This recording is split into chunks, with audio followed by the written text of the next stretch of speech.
Mis queridos amigos hegemónicos y diversos, permitidme hacer la siguiente reflexión, porque tengo la convicción meditada e informada de que la posmodernidad es, en la práctica, una tremenda involución misógina. Y para abrir la reflexión, me gustaría que escucháramos a Alicia Millares. Es volver otra vez al cajón desastre del que políticamente estuvimos luchando en los años 80 de manera denodada. Aquí están las personas que además articularon esas políticas. Cualquiera con unos años ya sabe que buena parte de los años 80 se nos fue la década de los 80 en intentar que a nivel político las mujeres saliéramos del cajón desastre de las políticas sociales. Es decir, aquí hay personas que dieron esa batalla de manera frontal. Es decir, que las mujeres no podíamos estar dentro de un cajón desastre que era políticas sociales, porque realmente las causas de desigualdad que padecen las mujeres, que sufrimos las mujeres, no tienen que ver, tienen muy poco que ver con las causas de discriminación de colectivos o minorías. Y toda la década de los 80 se nos fue en dar esa batalla, en que hubiera políticas específicas para las mujeres, en que nos sacaran del cajón desastre de las políticas sociales. Y gracias a esa batalla que se dio, fue por lo que se pudo hacer y llevar a término políticas de igualdad y el reconocimiento de esas políticas de igualdad a través de instituciones específicas que tenían que ver con ello. Digamos que nuestro símbolo por excelencia fue en aquel momento el Instituto de la Mujer.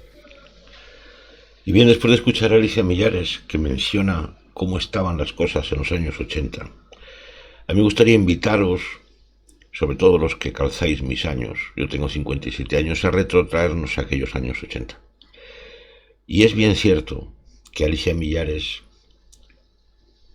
cuenta que en aquel momento la lucha de las mujeres fue fundamentalmente por elevar a la categoría de sujeto político por razón de sexo a las mujeres. Es decir, salir de ese mare magnum de políticas sociales para establecer una acción política específica para la mitad de la sociedad. En tanto en cuanto la sabiduría feminista demostraba que el hecho de nacer mujer tenía vamos a decir, un destino distinto al hecho de nacer hombre. Y en aquel momento, los hombres que ya calzábamos cierta edad, jóvenes, sí que nos sentimos interpelados por ese señalamiento. Porque los hombres, queridos amigos, siempre hemos sabido, algunos, pocos o muchos, que alguna vez habríamos sido unos cabrones con las mujeres. Me explico. Nosotros sabíamos, y así lo compartíamos en la intimidad, por supuesto no en lo público, que algunos de nosotros, algún colega nuestro, sí que tenía actitudes supremacistas, violentas, agresoras, acosadoras o explotadoras sobre las mujeres. Es decir, fue claro y eficaz el señalamiento feminista alrededor de la categoría sexo. Y esa sensibilidad, obviamente con todas las resistencias, tuvo sentido para nosotros. Y algunos de nosotros nos sentimos interpelados. Y, de alguna manera, como responsabilidad personal, social y política, sí que entendimos el feminismo que nos explicaba que una mitad de la sociedad explotaba, oprimía y se sentía superior y finalmente era violenta contra la otra mitad. Y así se desarrollaron muchas de esas políticas. Pero ¿qué está ocurriendo en este momento procesal de la historia, en esto que llamamos posmodernidad? Pues lo que está ocurriendo es que ese reflejo social de que efectivamente había una categoría, que era la categoría sexual, que marcaba la desigualdad, la explotación y la violencia, y por lo tanto supremacismo de los hombres sobre las mujeres, esa categoría se ha difuminado en nuevos discursivos deconstructivistas posmodernos. Y se han abierto nuevos discursos en los que los hombres o algunos colectivos de hombres nos elevamos a la categoría de víctimas y construimos un relato entrista donde nosotros también somos víctimas del patriarcado. Por lo tanto, la correcta conceptualización por la que inicialmente luchó la sabiduría feminista, y que ciertamente, en mi opinión, en los años 80-90 tuvo un efecto social, no te estoy diciendo de ponernos a favor de obra, pero sí de comprensión de lo que el feminismo estaba hablando, hoy, y sobre todo en los jóvenes varones, se empieza a difuminar. Si todos somos víctimas, no hay victimarios. Si todos nos podemos sentir discriminados, no hay discriminadores. Si todos nos podemos sentir menos o ninguneados, no hay ninguneadores. Parecería, por tanto, que no hay ninguna realidad que analizar desde el punto de vista de la categoría sexo.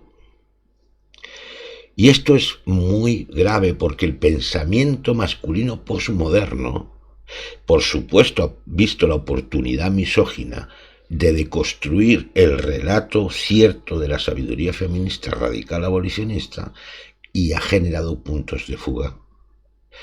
Puntos de fuga donde ya no hay que atender a la categoría sexo, no hay que atender al señalamiento que se hizo y que se hace por parte de la sabiduría radical feminista, sino a otros elementos relativistas, otros elementos diversos donde supuestamente se producen ciertas discriminaciones. Alicia Millares decía en sus palabras que la realidad de la mujer poco o nada tiene que ver con la realidad de esos colectivos en términos de discriminación, que tienen legitimidad a la hora de vindicar, luchar contra esa discriminación, pero no tiene nada que ver con la realidad de las mujeres en términos de desigualdad, explotación, supremacismo extractivista y violencia que los hombres someten a las mujeres. Y en esta deriva entrista, donde todos somos víctimas, incluso acaba ocurriendo algo que es definitivamente grave. Que hay discursos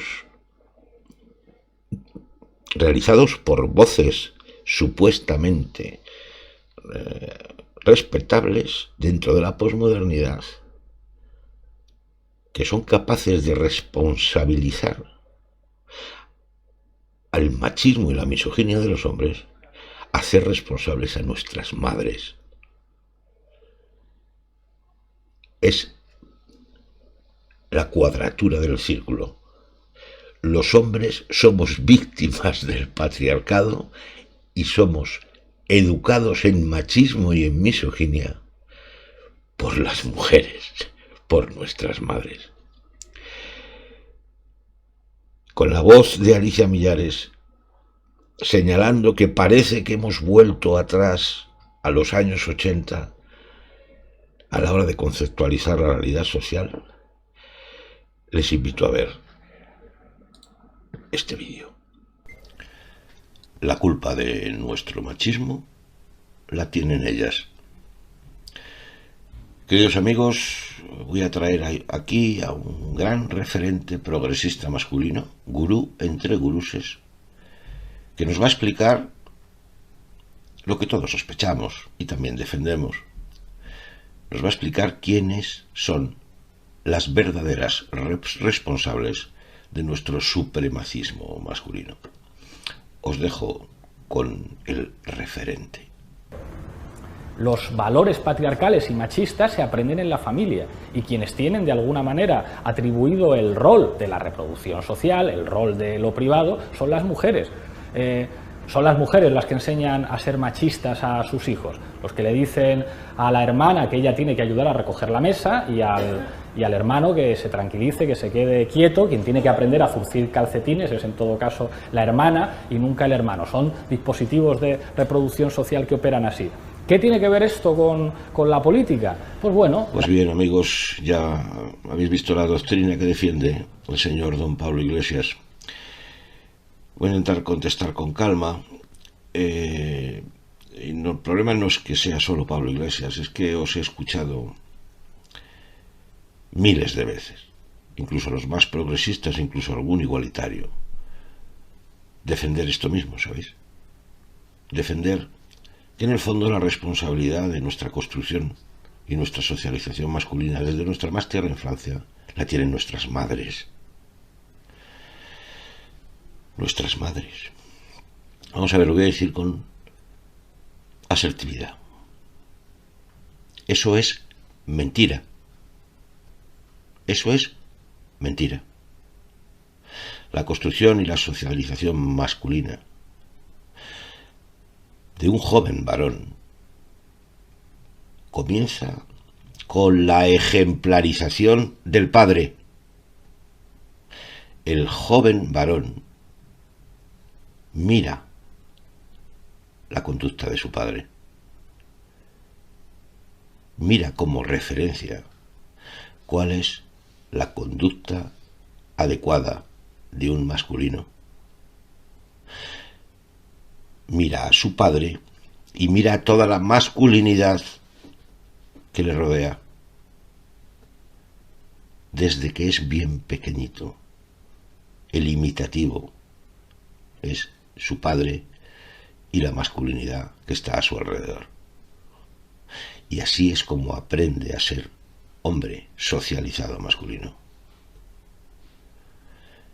No tardará, además, en ponerse en contacto con el mundo y observará el sexismo, el androcentrismo, las violencias pequeñas o no tan pequeñas de los hombres contra las mujeres. No tardará en comenzar sus primeras fratrías con otros jóvenes y otros niños. Irán construyendo entre hombres el relato ideológico del supremacismo masculino. Todo empieza por la ejemplaridad del padre, incluso aunque esté ausente. Un padre ausente educa a su hijo en lo que un hombre tiene que hacer, que es precisamente estar ausente, afectivamente ausente, despreocupado por lo que tiene que ver con el hogar. Porque, ¿cuál es el papel de la madre? Como dice Pablo Iglesias, es el agente socializador. El padre no pinta nada. En esto no. En esto la culpa es de la madre. Y fijaros qué interesante cómo el joven varón, cuando su madre le ordena no poner la mesa, y se lo ordena a la hermana, en este caso el joven varón es muy obediente. Dice: uy, mamá, te voy a obedecer y voy a seguir sentado en el sillón. O cuando su madre le dice a la hermana: barre y recoge. Uy, mamá, te voy a obedecer y yo me voy a ir a ver la tele. Qué obediente, ¿verdad? O cuando su madre le dice a la hermana: tú tienes que estar a las 10 en casa, pero tu hijo puedes venir cuando quieras. El joven varón, muy obediente, va a decir: sí, mamá, te voy a obedecer y voy a venir cuando yo quiera. Pero estamos de broma. Estamos diciendo que los jóvenes varones tenemos una tendencia natural a obedecer a nuestras madres en todo. ¿O solo les obedecemos en esto? En lo que nos interesa. No sé cómo no nos da vergüenza expresarnos con esta misoginia de ir buscando de nuevo la culpabilidad en la mujer que tenemos más cerca. Y cuando somos niños, ¿en quién? En nuestra madre. Voy a intentar a ver si se soporta esta doctrina de Pablo Iglesias y de muchos que conozco. ¿Estáis diciendo que nuestra madre nos enseña a ser puteros? ¿Estáis diciendo que nuestra madre nos enseña a ser violadores? ¿Estáis diciendo que nuestra madre nos enseña a explotar y oprimir a las mujeres? ¿Estáis diciendo que nuestra madre nos enseña a asesinar y a maltratar mujeres? ¿Estáis diciendo que nuestras madres nos enseñan a alquilar vientres para convertir el deseo de ser padres en un derecho? ¿Esta es la doctrina? Ahora empiezo a entender por qué los hombres no queremos hacer nada con nuestro machismo y nuestra misoginia. Porque claro, del patriarcado, la culpa es de ellas. Justo Fernández López. Esto es Diálogos sobre la masculinidad, reflexiones autocríticas sobre el constructo masculino en todas sus formas, hegemónico o diverso, con agenda radical abolicionista.